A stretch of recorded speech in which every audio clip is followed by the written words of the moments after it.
toda la eritropoiesis, todo lo que es la formación de eritrocitos, ¿cierto? De glóbulos rojos. Y leucopoiesis, todo lo que se refiere a los leucocitos. ¿Y hematopoiesis qué será? Todo, ¿no es cierto? Todo lo que es glóbulos rojos, glóbulos blancos, o sea, los plaquetas, entonces, eritropoiesis, leucopoiesis y hemopoiesis, que es todo, ¿ya? Entonces, bien, nosotros habíamos dicho que los reticulocitos son series más inmaduras, se podría decir, la última parte de la parte inmadura de los hematíes. ¿Qué significará? Que es un hematíe, que es una célula que no tiene núcleo y que no obstante de no tener mucho componente, no tener mucho ácido ribonucleico,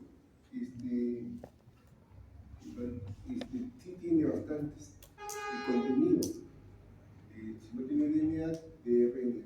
Pero lo más importante que está en la línea madurez y que va a contener en su interior unos puntos basófilos que van a ser vistos por coloración suprarbital. Lo vamos a ver en la práctica. Y entonces vamos a ver que contiene un resto de ribonucleoproteínas en su interior. Son más grandes que los eritrocitos. Son más grandes que los eritrocitos y van a tener una mayor resistencia homológica. ¿Qué significará? Que no va a ser tan fácil que se rompa. A la simple vista van a ser los eritrocitos que vamos a ver en el microscopio, que son más basófilos que los otros, ¿ya? Son más escasos, pero son más basófilos, ¿ya? Si nosotros dijimos de que lo normal del proceso de maduración de la médula ósea en los eritrocitos es aproximadamente los reticulocitos es de 2 días. Y después de 2 días salen al torrente sanguíneo para completar su maduración. Y esa maduración en el torrente sanguíneo dura de 1 a 3 días. ¿Qué significará? Que la gran cantidad de eritrocitos van a estar en la ósea. ¿Ya? Ahí se termina, sale, de ahí donde el núcleo sale del eritrocito y recién después de 2 días pasa al torrente circulatorio donde ya se madura, en 1 a 3 días ya se transforma el eritrocito, se transforma en glóbulo rojo. Pero todo va a depender de si tiene o no tiene una patología. Y la patología más importante para la formación de reticulocitos, para la presencia de reticulocitos, es que haya un proceso de descuartizamiento. Como dije hace un rato, si bien es cierto, no contiene una cantidad de ADN en su interior, sí contiene ARN, ¿ya? No obstante que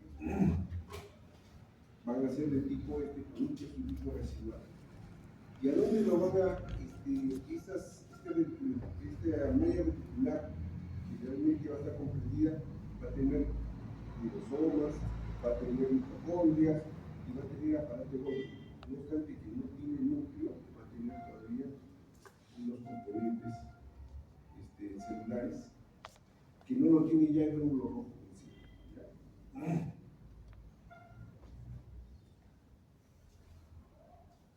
Entonces, por eso decimos que el volumen, cuando hemos hecho volumen corpuscular medio, entonces hemos dicho que si los reticulocitos son más grandes y tienen menos cantidad de hemoglobina, porque no carga mucha hemoglobina, entonces va a ser una célula que va a contener, va a ser grande, con poco contenido de hemoglobina, por lo cual se va a denominar que estas células son macrocitos hipocrómicos. Por eso que he puesto acá que va a contener 17% menos de hemoglobina que una hematía normal. Entonces, si bien es cierto, es una hematía, no va a cumplir una función netamente funcional, va a tener una función disminuida.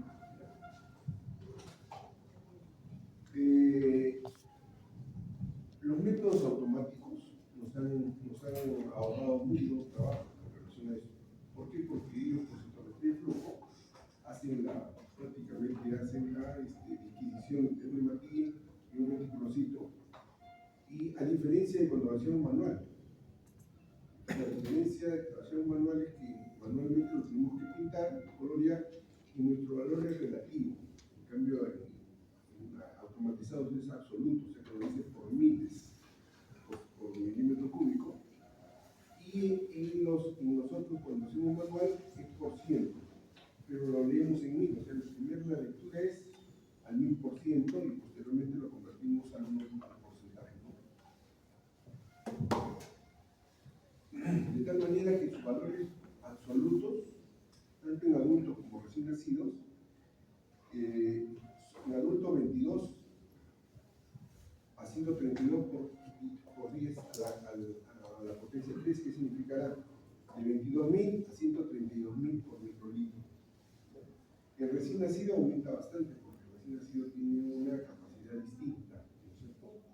Una 88 a 270.000 por milímetro por microlitros. Y por último, los valores de referencia a la que cuando hablamos de porcentaje por mil, estamos hablando de recuento manual, ¿ya? Entonces, un adulto entre 5 y 15, que por mil, y en adulto, entonces el por ciento será 0,5 a 1,5. Contamos 1000, en 1000 células, ¿cuántos hay? 5, ya eso corresponde a 0,5%. Contamos 15, 1,5. Y el recién nacido de 2 a 6%. Significará que el recién nacido hemos encontrado 20 reticulocitos en 1000 y en el otro hemos encontrado hasta 60, ¿no es cierto? Entonces, esa es la diferencia de hacerlo manual. En la actualidad, pues las máquinas automáticas lo sacan, con citometría de flujo lo sacan rápidamente, no necesitan al mismo tiempo que un demorado. ¿Cuál es la utilidad clínica? ¿Cuál es la utilidad clínica? ¿Por qué nos interesa estudiar los reticulocitos? Nos interesa porque hay un valor clínico. ¿Qué significará? Que ayudará a hacer diagnóstico para un posterior tratamiento. Entonces, generalmente están asociadas, el aumento está asociado a anemia. ¿Qué pasa? Cuando hay anemia, hay un mecanismo de feedback que le avisa a la médula que faltan glóbulos rojos y la médula comienza a producir, con mayor cantidad y lo comienza a botar, ¿cierto? Entonces, esto indicará pues que hay una anemia que está botando proteínas. Es lo mismo que hace un ejército, ¿no? Cuando no hay soldados, sacan a los más jóvenes, ¿no? A luchar o a combatir, igualito. La médula envía, no puede producir porque le faltará, ¿qué cosa? ¿Le falta qué cosa? Le falta vitamina B12, hierro, o si no, la eritropoyetina, que son los causantes de la anemia. Entonces, si faltan uno de esos tres, no hay producción adecuada, pero la médula tiene que formar, entonces manda lo más jóvenes, ¿no? Igual pasa con una infección. Si hay una infección bastante fuerte, la médula ya no bota abastonados, sino comienza a botar ya metaminocitos, ya los más jóvenes, ya, de esa línea. Después de una esplenectomía, que significa después de sacar el vaso, también aumentan los metaminocitos. ¿Por qué? Porque el vaso es el primer un órgano de selección de glóbulos rojos, que también vamos a notar de que el vaso no solamente selecciona, sino que también se lo retiene los reticulocitos para después mandarlos al. Cuando hay metástasis ósea, ¿qué cosa es metástasis? Metástasis es formación de células malignas posterior a un foco primario. Posterior a un foco primario. Significará que yo tengo un cáncer de pulmón, ¿no? Y la metástasis me hizo cáncer de repente de próstata. O sea que el pulmón viajó, pasó por todos sitios, pero llegó a la próstata. ¿Ya? En pocas palabras, eso es metástasis. Es crecimiento de células malignas a distancia. Lo normal es que si tengo en el hígado, por vecindad ataque el estómago, o de repente el intestino, pero no. La metástasis no ataca por vecindad o no se produce la célula maligna por vecindad, sino que, o por contaminación, no sé por qué se produce por a distancia, ¿ya? Otra cosa es cuando operamos y abrimos y tocan el tumor. Ahí sí, por contaminación, las células se comienzan a invadir toda la zona. Entonces, muchas veces las metástasis pueden ser producidas por contaminación de la célula operatoria con un tumor maligno, y ahí donde las células se van a esparcir. Metástasis óseas después de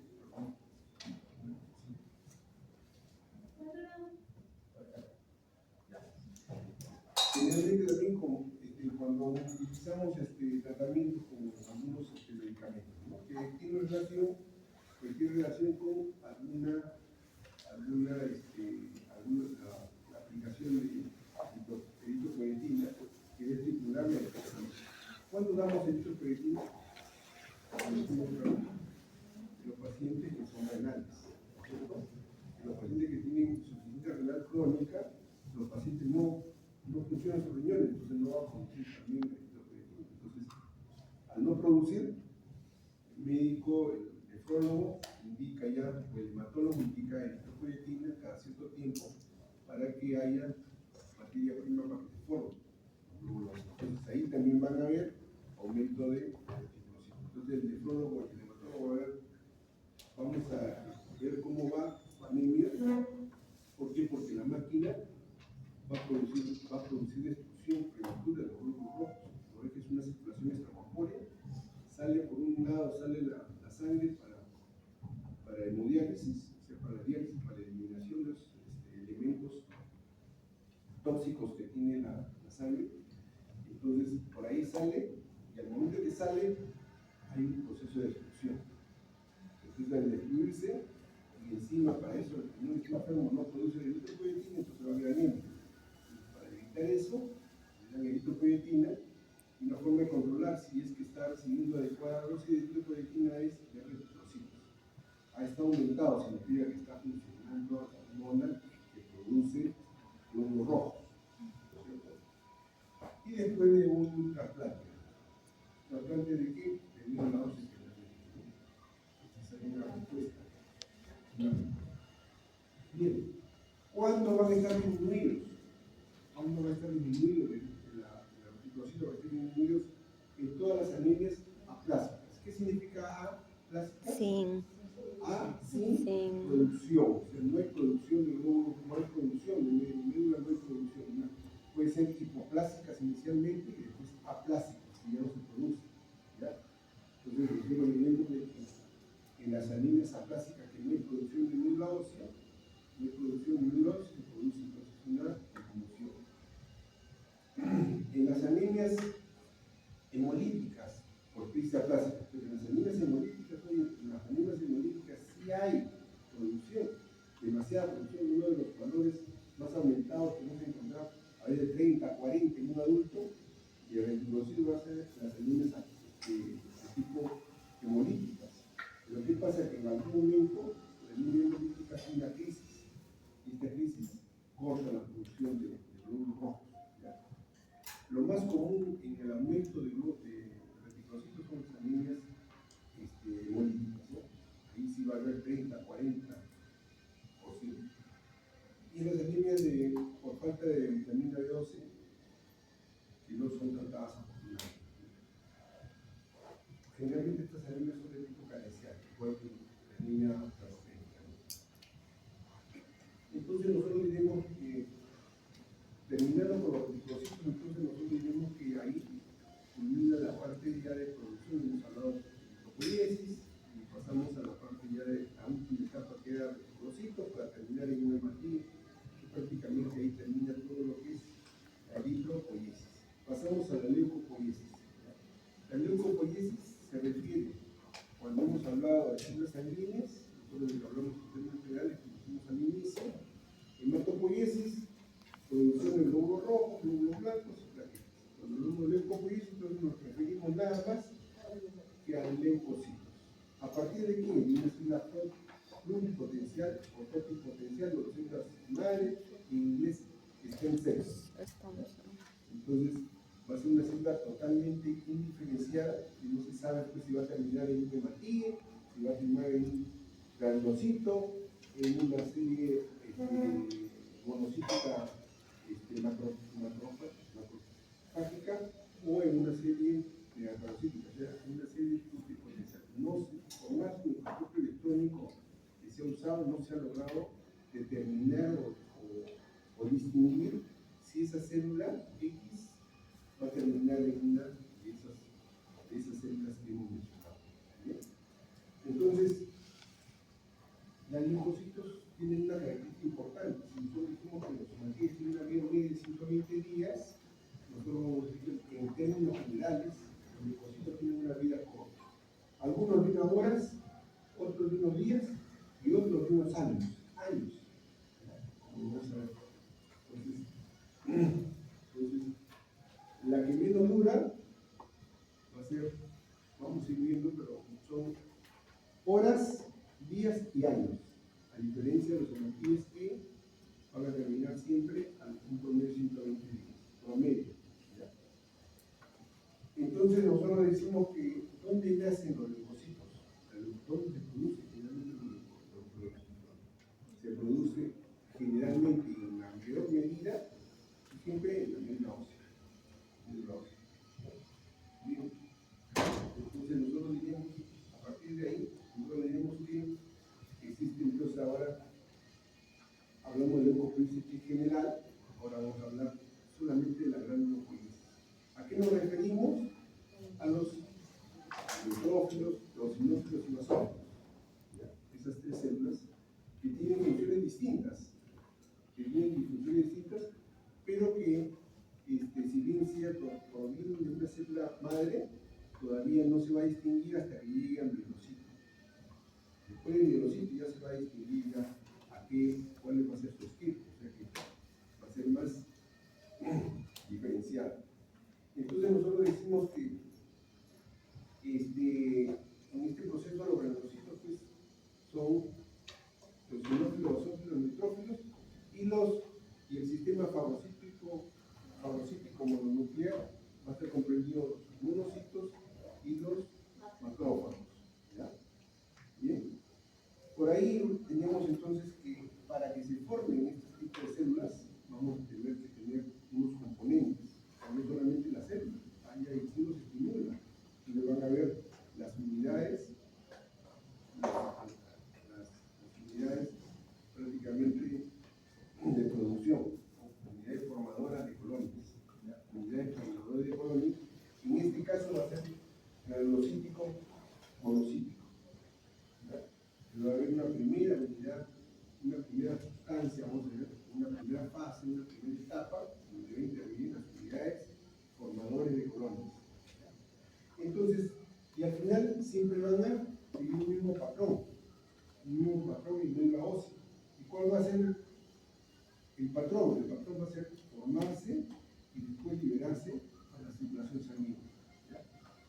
Pero aquí viene, en todos los estadios, como ya los he mencionado en una clase, y de repente en la clase práctica vamos a poner algunas proyecciones, el estadio de maturación tiene tres etapas generalmente, ¿no? Primero, la célula, cuanto más inmadura es más grande. La primera etapa va a ser reducción del tamaño. No solamente va a disminuir el tamaño de la célula en general, sino el tamaño también del núcleo, y la relación núcleo-citoplasma va a disminuir también. El núcleo se va a hacer más grande que el citoplasma. Eso lo vamos a ver en los linfocitos pequeños. Hemos visto que en el caso del citoplasma, pero cuanto más inmadura es la célula va a ser más grande y va a contener más citoplasma. ¿Ya? La siguiente etapa va a ser la generación de qué? De sus granulaciones específicas. ¿En dónde? En el citoplasma. Y la tercera etapa va a ser la segmentación. Cuanto más, vamos a decir, más madura es una célula, más vieja es una célula, más segmentado va a ser. ¿Ya? En el estadio madurativo, vamos a ver que las células van a estar en médula ósea, pero en un compartimiento mitótico. Aquí le llamamos un compartimiento mitótico donde van a estar las células que se van a dividir. Se va a ver mitosis. Ya ustedes saben que han hecho biología y desde el colegio nos han enseñado de que existe cómo se forman las células se forman por división.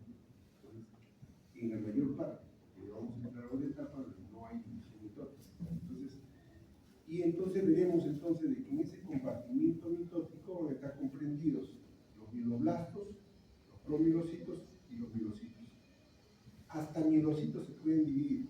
Después de mielocitos ya no se van a dividir. O sea, no hay división de metamielocitos, tampoco va a haber división de cementados ni de bastonados.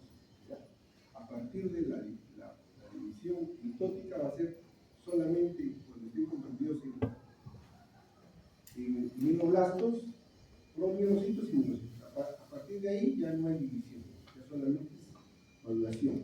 ¿Ya? Pero ¿qué significará? Que una célula tampoco se puede determinar. Una célula determinada, que puede ser un promielocito. Está la célula igual que otra, esta sí se va a dividir y esta no, esta va a seguir su curso natural. Y esta que se quedó que es exactamente igual, sí se va a dividir. Y en esa división también, dos iguales, no se sabe cuál va a ir al torrente, o las dos se dividen, o las dos se van al torrente sanguíneo, o a la siguiente fase de rotación. ¿De acuerdo?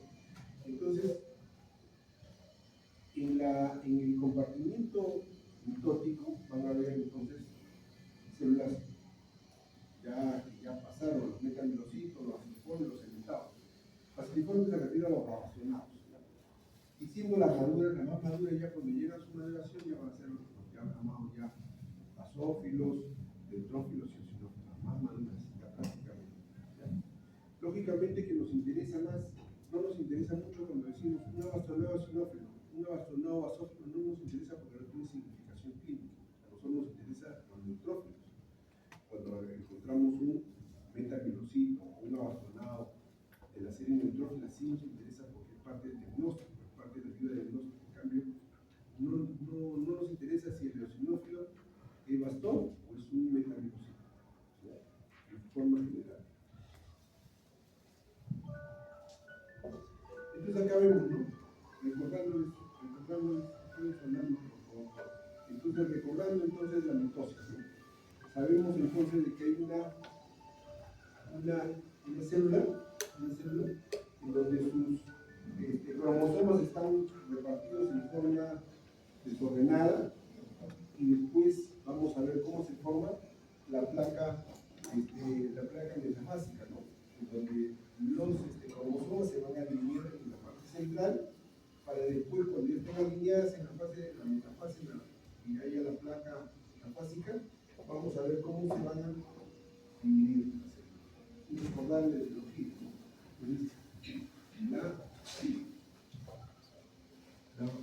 La profase, la prometafase, la misma metafase y la anafase. Indudablemente es exactamente igual. Esquemáticamente, lógicamente nos vamos a ir, pues, las células ya, si investigamos un poco, vamos a ver que esto, si lo transformamos a un mielocito, de verdad que vamos a ver acá cómo se reparte, cómo la célula se va dividiendo. Eso lo vemos finalmente en médula ósea. Cuando hablamos de patología ósea y vemos células protices de médula ósea, vamos a ver que ahí sí vamos a notar estas fases. ¿Ya? Vamos a ver estas fases, pero en las células sanguíneas. Este es un esquema nada más. Y allá lo vamos a poner. Entonces, cuando nosotros hablamos de los estadios madurativos, tenemos la célula madre indiferenciada, nadie sabe en qué va a terminar. Hay un progenitor mieloide, ya se sabe que después aquí va a haber un progenitor mieloide, como también va a haber un progenitor megacarocítico, como también va a haber un progenitor de otra estirpe, como ya sabemos de que va a ser para la formación del glóbulo rojo. Y nosotros vemos de que la siguiente fase va a ser la formación del fibroblasto y el monoblasto. Y de ahí también hay una célula que no la vemos en el microscopio comúnmente, que es el mastocito. Y de ahí ya vamos a ver cómo sale el mielocito, que puede ser un mielocito que va a terminar en neutrófilo, eosinófilo.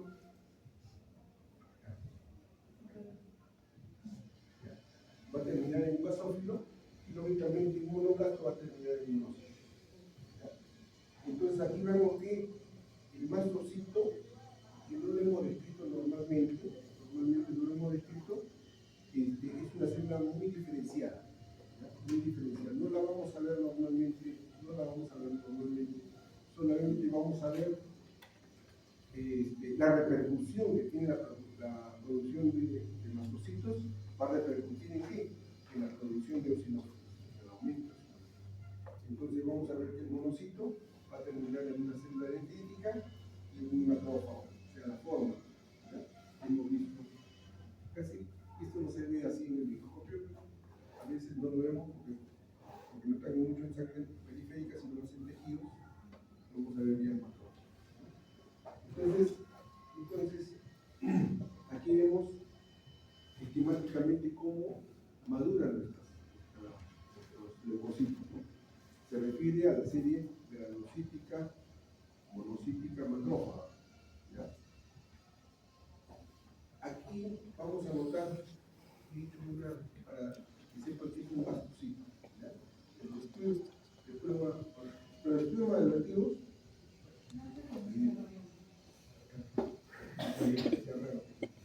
el mastocito es una célula muy especial, ¿ya? No la vamos a ver prácticamente. Pero ¿qué pasa? Que este mastocito es una célula que tiene una misión especial. Prácticamente va a trabajar en el sistema inmunitario y tiene ciertas funciones. Su función es destruir o atacar células malignas y la otra es atacar virus o parásitos. Entonces, por ahí, muy bien anécdota, ¿no? Hace varios años, un paciente vino y dice: doctor, ayer fui al Chifa y me dio, mire, como tengo ahora totalmente influenciada, tengo urticaria, algo que ha comido una intoxicación alimenticia.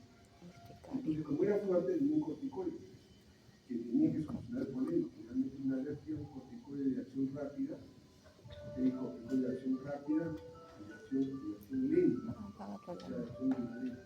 Entonces, hace esto, un corticoide, y regresa al día siguiente, a los 2 días, peor. O sea, como si no hubiera, creo que va a tener que apagar su celular. Apague su celular. Ah, esa hora no. Bueno, esa es la alarma para despertarse. Bien, entonces, ¿qué pasó? Mira la anécdota, ¿ya? Entonces, es raro. Vamos a hospitalizarlo, porque el siguiente paso ya uno comienza a ver de que esto, una producción así de antígenos, quienes producen la histamina, una de sus funciones para atacar a la célula maligna es la producción de histamina. ¿Ya? Los macrófagos, estos neurocitos producen histamina. ¿Y qué es la histamina? La histamina está montada en los efectos alérgicos. Por eso que tomamos antihistamínicos. Y el corticoide actúa muy bien como antiinflamatorio antihistamínico y no le aliviaba. Entonces, la hospitalizamos en una clínica primero para controlarla, para sedarla primero porque no se podía contener el purito que tenía, que era aplicación en todo el cuerpo, espalda, piernas, cara, todo estaba lleno de pápulas y máculas. Entonces, ¿qué pápula? ¿Qué pápula? El hinchazón. ¿Qué mácula? La parte roja de la piel. ¿Ya? Poco para que frente, ¿ya? Entonces, había bastante pápulas y bastante máculas en todo el cuerpo. Es lo que pasa cuando pica un poquito, ¿no? O sale una pápula y alrededor una mácula. ¿Ya? Entonces, ¿qué pasó? Le internamos primero para sedarlo, o sea, para dormirlo. Porque no podíamos contener que se sacaba por todos lados, se desesperaba, la dormimos. Y después comprobamos de que la paciente tenía a lo poco, sacamos un hemograma y sale que tenía una leucemia. O sea que el ir al Chifa había sido solamente una excusa, de repente una coincidencia. Entonces pensábamos que era una intoxicación alimenticia, pero no fue así. De tal manera que esto comienza a tener utilidad clínica cuando vemos ese tipo de casos, ¿ya? Que hay una producción de mastocitos abundantes que producen alergia. Entonces, cuando hay una alergia con un chocolate, soy alérgico, combino los mastocitos que están en la piel, que están alrededor de la superficie, comienzan a producir histamina. Entonces ya vemos que la situación se torna a veces fácil de diagnosticar, pero a veces se complica el diagnóstico y termina en una enfermedad ya haciendo el seguimiento, la paciente recibió un tratamiento especializado, porque antes de leucemia era muerte. ¿Cuántos los pacientes, o cuántos son, antes de estudiar medicina, cuántas personas he visto que tenían leucemia y terminaron en la muerte? Ahora no. Ahora hay tratamientos biológicos que van a combatir fácilmente la infección o la enfermedad. Bien, entonces decimos que contiene, miren, vitamina, heparina. Heparina es un estimulante. Sí. O sea que si se rasca mucho comienza a sangrar.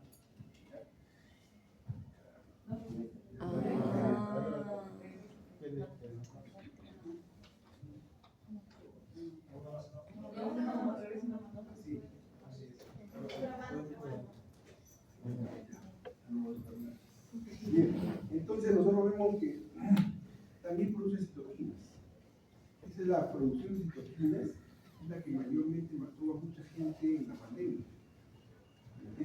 ¿Por qué? Porque los mastocitos, ya hemos dicho que actúan como una respuesta al sistema inmunológico cuando hay presencia de células malignas o cuando hay infecciones de bacterias, inclusive de virus. Entonces, hubo la tormenta de citoquinas. ¿Cuáles ustedes? Que es lo que prácticamente hacía que aumenten los leucocitos y aumente prácticamente eso, lo que a veces esa respuesta hacía que el paciente se empeore. Bien, entonces, finalmente, ¿qué cosa la activa? ¿Qué cosa activa? Una inmunoglobulina E. La inmunoglobulina, ya después vamos a decir cuáles, pero los linfocitos T son los encargados de formar anticuerpos, o inmunoglobulina, que es el sinónimo. Entonces, cuando nosotros queremos ver cuán alérgico es un paciente, le pedimos dosaje de inmunoglobulina E. Entonces, ¿por qué? Porque la inmunoglobulina E es la que estimula a los mastocitos a producir toda esa cadena de producción de heparina, de histamina y de las sustancias que estamos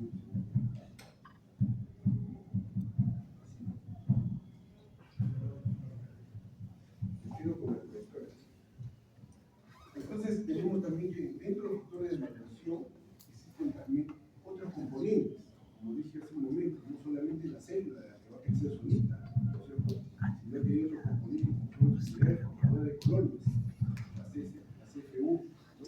En donde estas unidades formadoras de colonias van a, felizmente, que ya se han podido, vamos a decir, aislar o tenerlas in vitro, porque también ahora se colocan unidades formadoras de colonias en pacientes que tienen deficiencias de una de las partes o una de las células de la leucopoiesis, así como una unidad formadora de colonias para leucocitos en el caso de que se les pase la mano cuando hacen trasplante o cuando hacen un tratamiento para leucemia que quieren tratar con 100.000 o 200.000 leucocitos, hay que darle medicamentos que bajen la producción de leucocitos, que va a la médula, a veces se pasa y hay que darles entonces unidades formadoras de colonias para que otra vez se regenere.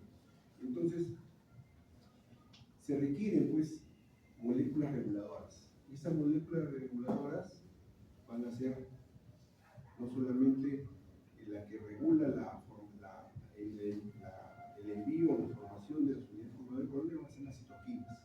Y entonces, van a actuar a diferente nivel, con diferentes tipos de células, porque vamos a ver de que las unidades formadoras de colonias no solamente son para un tipo de estirpe, sino son para varias. Hay varias formadoras de colonias que la vamos a describir en este momento.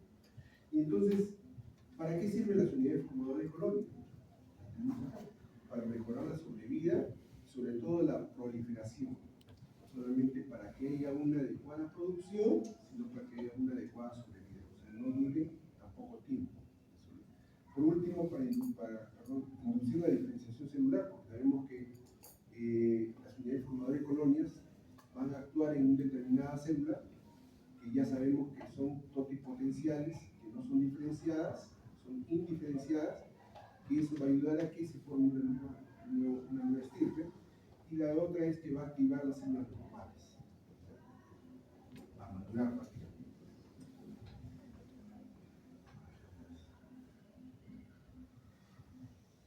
Entonces, cuando hablamos de unidades formadoras de colonias, también tenemos que saber que también hay estimulantes de los factores de colonias. O sea, una GAFA no se produce sola, tiene que haber un estimulante. tenemos una unidad formada de colonias, pero debe haber un factor que también estimule que la unidad formada de colonias se forme. Estamos hablando de toda una cadena productiva. No estamos hablando de una unidad netamente aislada. Todo tiene correlación. ¿Ya? De tal manera que tenemos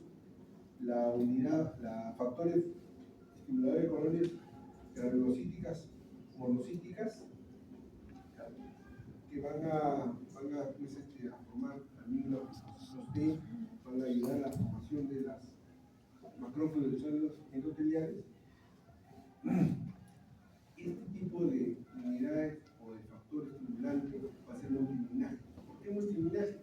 Porque va a producir neutrófilos, basófilos, eosinófilos, neumocitos que tienen diferentes funciones. ¿A qué nivel? En el esquema les puse, ¿no es cierto? ¿En qué esquema? ¿En qué nivel? ¿En qué nivel? A partir del mielocito, ¿no es cierto? Si hay mielocitos que no están diferenciados, ya la unidad formadora de colonias para cada una de las estirpes, y de ahí ya comienza a diferenciarse. ¿Ya? Entonces, una unidad formadora de colonias y una unidad que es un factor de estimulación o de estimulación que estimula a la unidad productora de colonias. ¿Ya? Bien, otro tipo es la unidad estimuladora de colonias granulocíticas, que tiene que ver con los macrófagos, los fibroblastos, las células endoteliales. Esto va a activar a los neutrófilos maduros. Después tenemos la unidad formadora estimuladora de colonias monocíticas, que va a ir a los monocitos y los macrófagos.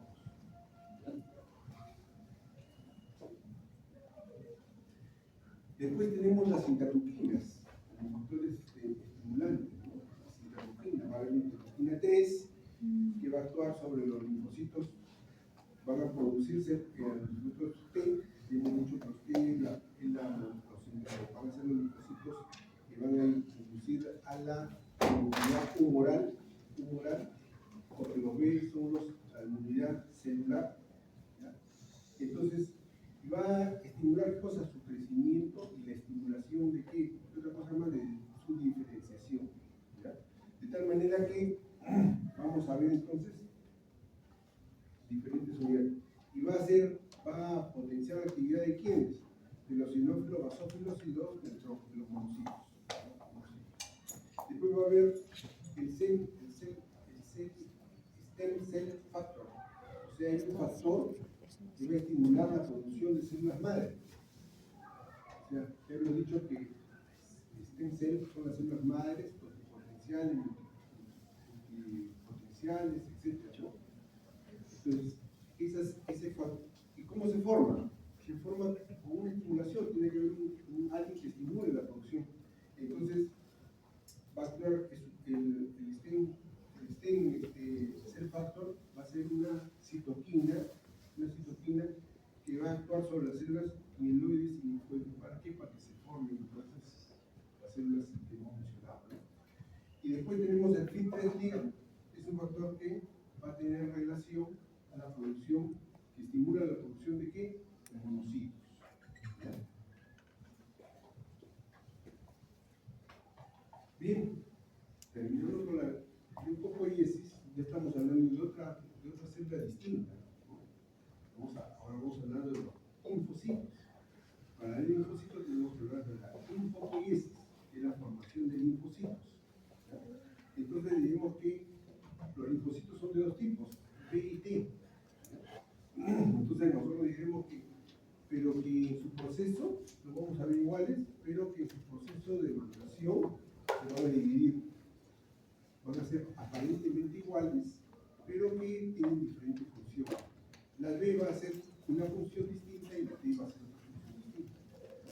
De tal manera que los linfocitos B generalmente van a producirse en médula ósea y van a salir de médula ósea a corriente sanguínea. En cambio, los linfocitos T van a producirse en médula ósea, pero se van al timo. ¿Hasta qué etapa? Hasta la etapa de pubertad.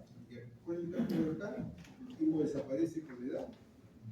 ¿Qué es la pubertad? Hasta los 14 años, 14, 15 años. Entonces se va al timo. Los linfocitos B se van al timo.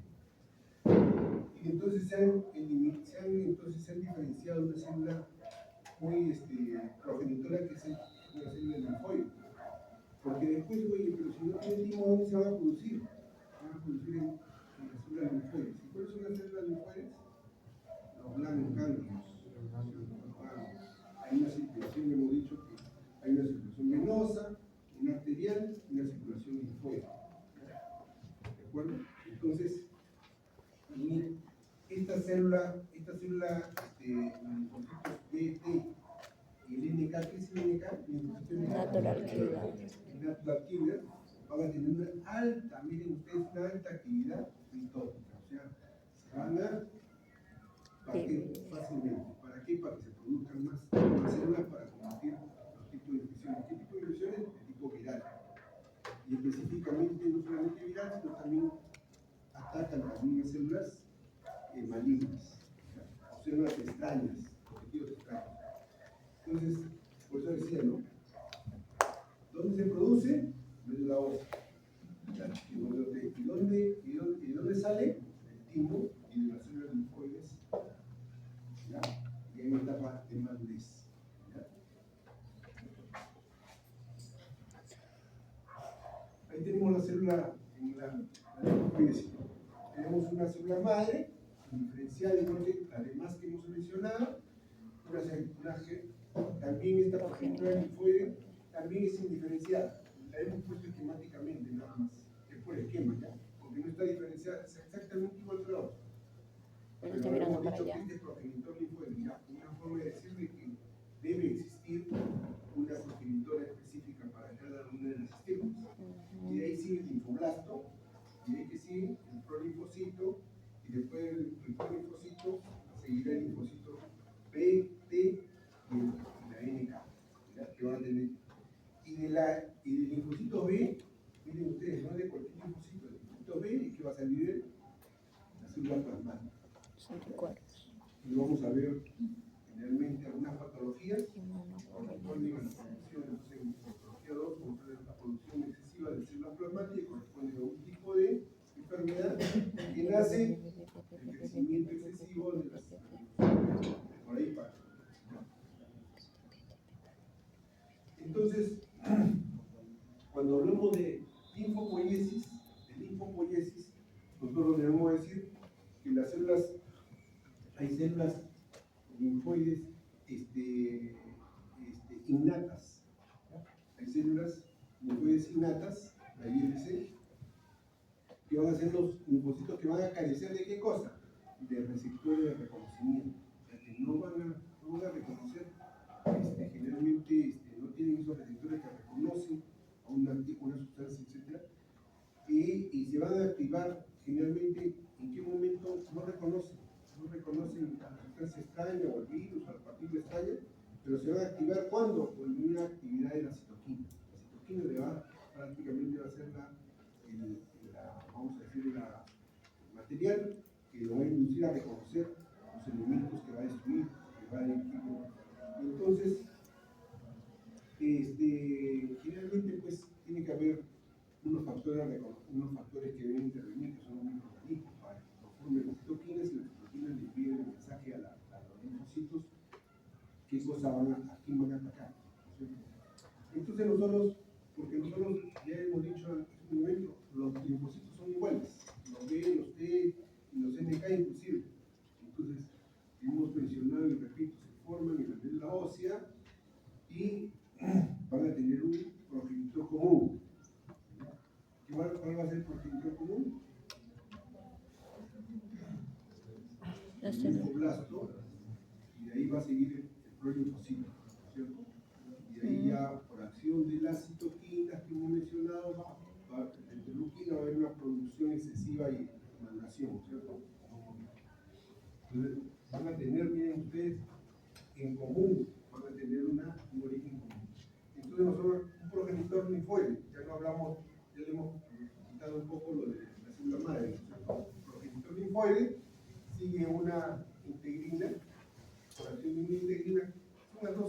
iguales. Por acción íntegra vamos a tener entonces el linfocito, lo que hemos mencionado, el 1, el 2 y el 3, los cuales van a tener diferentes funciones y componentes, aunque no son diferenciadas morfológicamente, no son diferenciadas. De tal manera que las células linfoides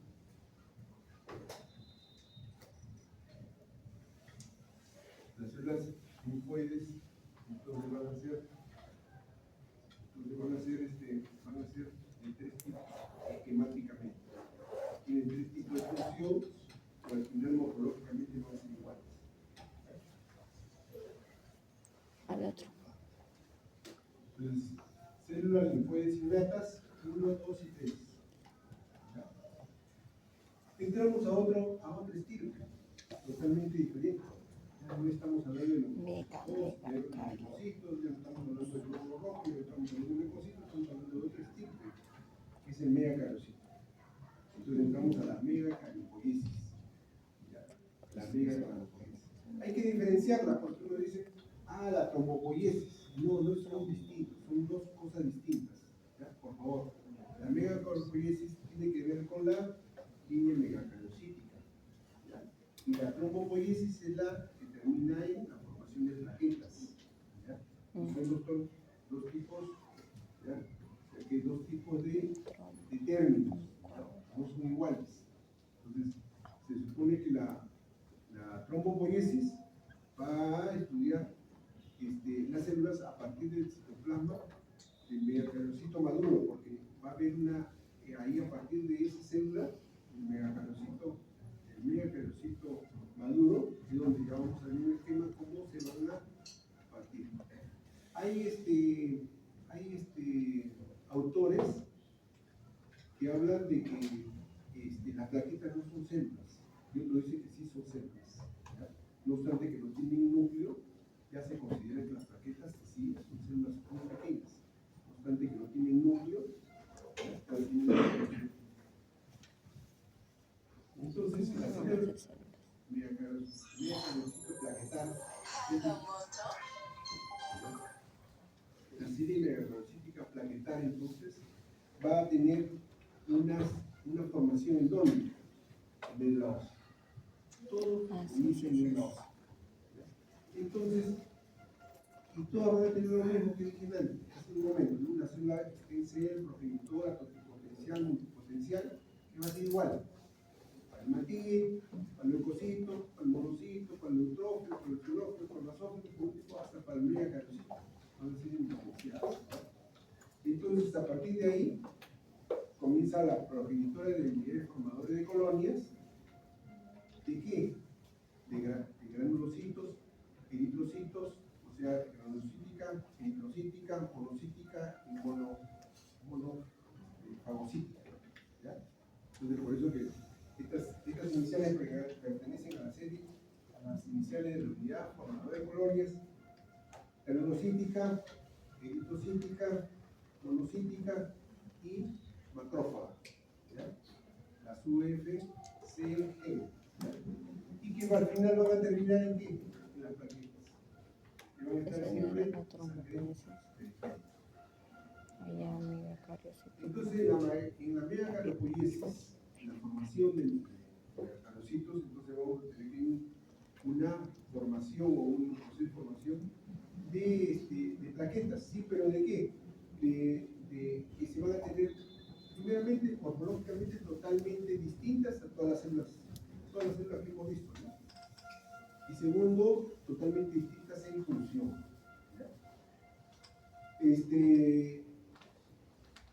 El megacarocito no tiene un desarrollo, una formación igual que todas. No tiene un comportamiento mitótico. O sea, no va a haber mitosis. ¿Ya? Entonces es diferente, su formación es diferente a las demás que hemos hablado, ¿no? Que por mitosis, por separativización, y ahí se van a reproducir. Acá no. Acá de frente hay nacimiento de megacarocito. No va a seguir el mismo trayecto que sigue protegen las demás células. Por eso dice, durante el proceso de la división nuclear va a haber, se diferencia el resto de las células sanguíneas. Y entonces solamente va a haber divisiones nucleares dentro de la megacarocito. Por eso que hay algunas células, unos megacarocitos que tienen hasta a veces 32 núcleos, ¿no? Para que ustedes vean, ¿no? 32 núcleos. ¿Ya? De tal manera que el componente principal para la formación de megacarocitos es la unidad formadora de megacarocitos. Hay un componente que es la unidad formadora de megacarocitos. Entonces, la primera célula comprometida para que se forme el megacarocito tiene que entrar entonces previamente la unidad formadora de megacarocitos. Y entonces en la megacaropoiesis, entonces nosotros diremos de que hay una hormona importante. Así como hay diferentes tipos de hormonas, hablamos de eritropoietina, después también la vez me he saltado a hablar de la lipopoietina, que produce leucocitos, igual también habrá una trombopoietina que también induce a la formación, no solamente la formación, sino la maduración también de megacarocitos. Y entonces, ¿dónde se forma la trombopoietina? A diferencia de la eritropoietina, que se forma en el riñón, como dicho, se forma en el riñón, la trombopoietina se forma en el riñón, en el vaso y en el hígado. Son tres órganos que van a formar trombopoietina. ¿Para qué? Para coadyuvar. Entonces, es más difícil, entonces, que si se enferma el riñón, entonces si se enferma el riñón, no hay produce glóbulos rojos, sí, pero sí, sus megacarocitos, sus plaquetas normales. ¿Ya? ¿Por qué? Porque se forman en otros sitios diferentes. No funciona el riñón, pero se forma en el pulmón, en el hígado. ¿Ya? Entonces, pero siempre se forman en la médula ósea. O sea, la médula ósea va a ser importante en la fábrica prácticamente de todo. Ojo, las plaquetas se forman en la médula, también la megacarocita forma en la médula ósea, pero las plaquetas también se forman en la médula ósea. ¿Ya? No es que salen de la médula ósea el torrente sanguíneo, pero se forman en la médula ósea. ¿Ya? ¿De acuerdo? Las plaquetas se forman en la médula ósea. ¿Ya? Ahora bien, en este proceso de formación, entonces nosotros diremos que es muy diferente, pues, no hay división nuclear, como ya se ha mencionado. Durante este proceso, ya estamos repitiendo, ¿no? Acá vemos entonces la megacariopoiesis, para terminar ya casi.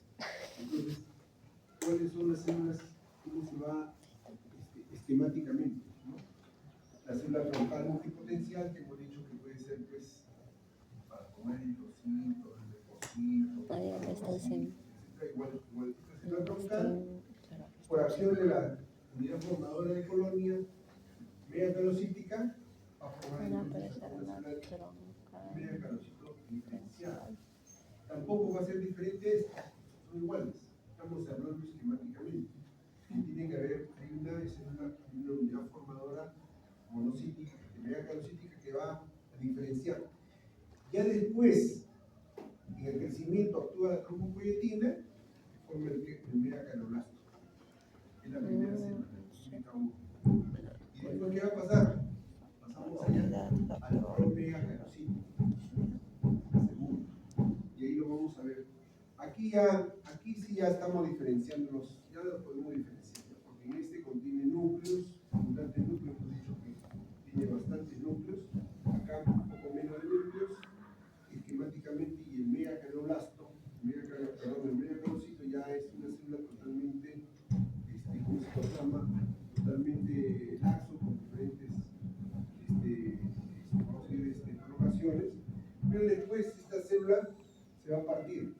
El citoplasma se parte en más o menos unos 500 a 4000 plaquetas por cada una de las células. De tal manera que diariamente se producen 100.000 millones de plaquetas por cada uno de nosotros. O sea que cada vez se produce 100.000 millones. Estamos hablando de 10 a la menos 3.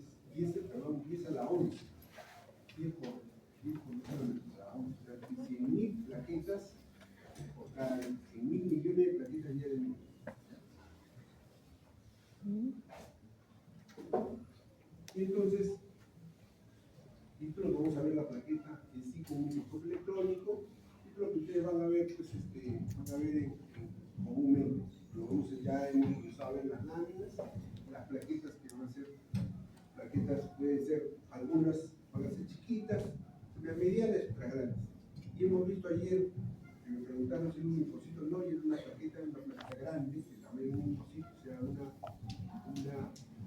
plaqueta, una mega plaqueta, ¿no? También tiene una patología, si es que hay muchos, ¿ya? Pero en términos generales las plaquetas pueden haber pequeñas, medianas y grandes, pero ya cuando son muy grandes es otro tipo de patología. Entonces nosotros decimos que en el proceso de megacalopoiesis existe el megacardioblasto, el promegacardiocito, el megacardiocito y después sigue la última, que tampoco es muy, se nota, morfológicamente se nota, un megacardiocito liberador de plaquetas, ya se está rompiendo. Ya que ya se está rompiendo, un megacardiocito primero granular, un citoplasma granular, y después ya un megacardiocito que ya se está rompiendo, o sea, un megacardiocito liberador de plaquetas. ¿Para qué? Para terminar en una plaqueta.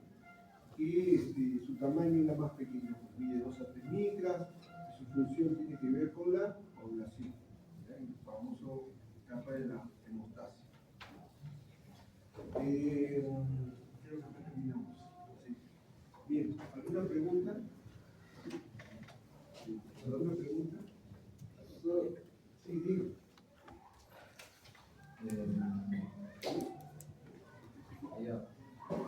En la CPU, unidad formadora de colonias, ¿qué tipo de citoquinas van a regular la actividad celular?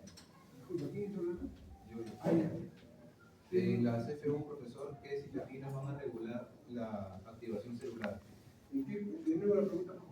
En las unidades formadoras de colonias, ¿qué citoquinas van a regular la actividad celular? No, citoquinas en general. Pero ¿quiénes actúan ahí? Si cada unidad de colonias tiene un factor estimulador de colonias. Ahí actúa el factor. Claro, un factor estimulador de colonias. Que prácticamente, pues, como le dije, no todo es por gravedad, ¿no?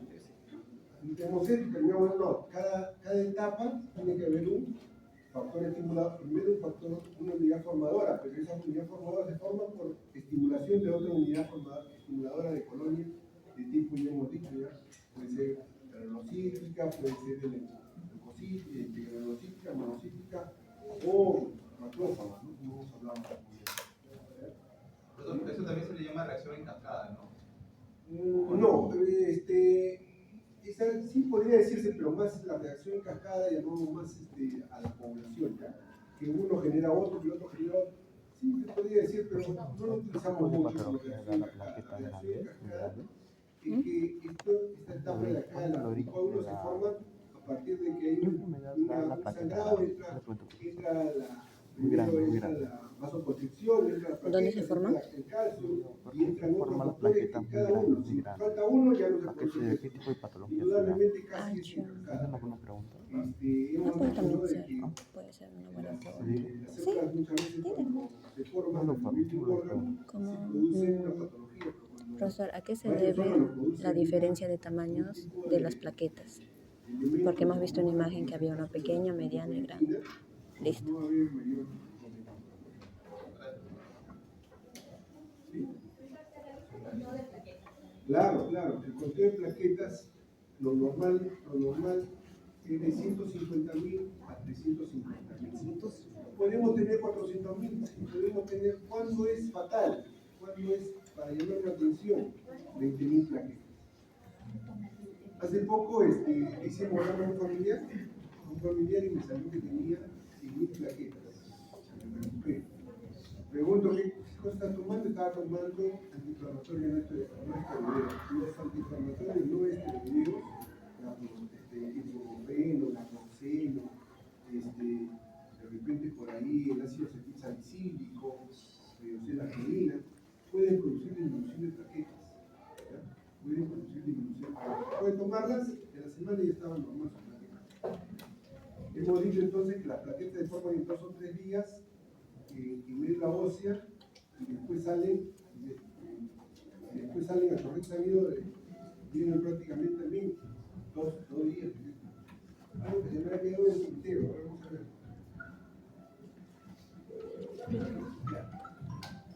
La médula ósea, entonces,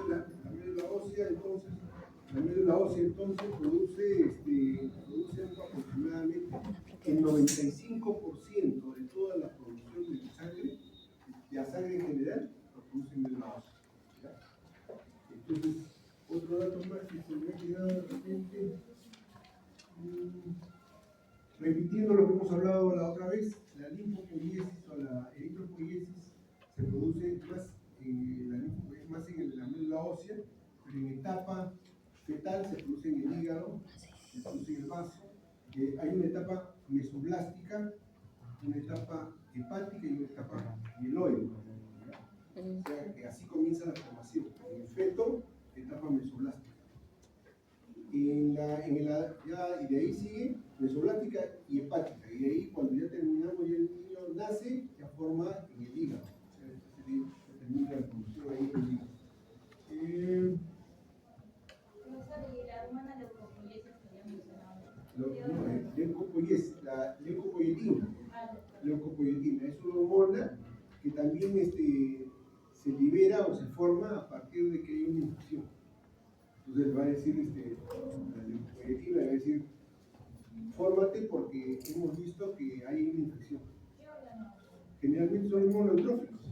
Los neutrófilos son los que van a avisarle a la médula ósea de que se forme la... Sí. ¿Para qué? Para que es la única forma, porque entra en el organismo, los neutrófilos lo identifican, es extraño, y los mismos neutrófilos comienzan a formar esta hormona para que la médula comience a formarse.